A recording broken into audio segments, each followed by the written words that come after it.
অন্তর্বর্তী সরকারের শাসনামলে বাংলাদেশ ব্যাংক অপারেশনাল স্বাধীনতা পেলেও কিছু প্রয়োজনীয় ও গুরুত্বপূর্ণ আইন পাশ হয়নি বলে মন্তব্য করেছেন বাংলাদেশ ব্যাংকের governor doctor Ahsan H Mansur.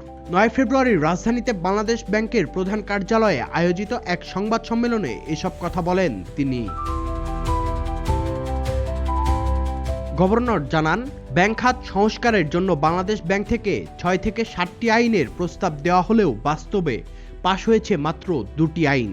তিনি আরও বলেন, চাইলেই একটি আইন পাশ করা যায় না, আইন প্রণয়ন একটি সময় সাপেক্ষ প্রক্রিয়া।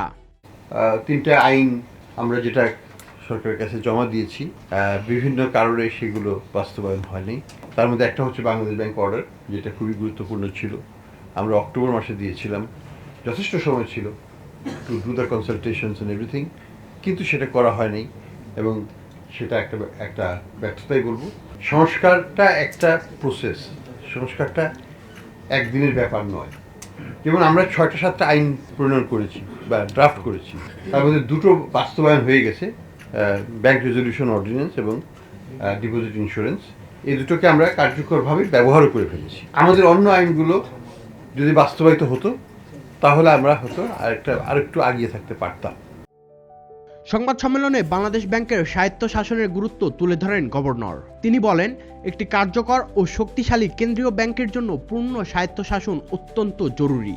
সামনের নির্বাচিত সরকার দেশের স্বার্থ ও জনগণের কল্যাণ বিবেচনা রেখে বাকি আইনগুলো নিয়ে কাজ করবে বলে আশা প্রকাশ করেন তিনি।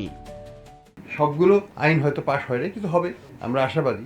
যে কোনো সরকার দেশের স্বার্থে, জাতির স্বার্থে এগুলো করবে বলে আমরা আশাবাদী। তো এটা হবে, এক সময় হয়তো একটু বেশি লাগবে, বেশি বলবো না আমি, কারণ এটা 15 মাসের কাজ নয়।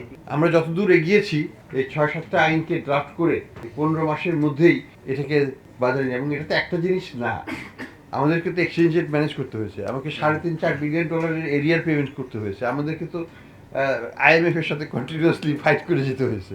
এগুলো তো অনগোয়িং আমাদের তার মধ্যে এই আইনগুলো প্রণয়ন করতে হয়েছে। সংবাদ সম্মেলনে গভর্নর আরও বলেন, আইনি সংস্কার সম্পন্ন হলেই কেবল ব্যাংক খাতে শৃঙ্খলা ও জবাবদিহিতা নিশ্চিত করা সম্ভব হবে। Sadman Shaon, the financial express.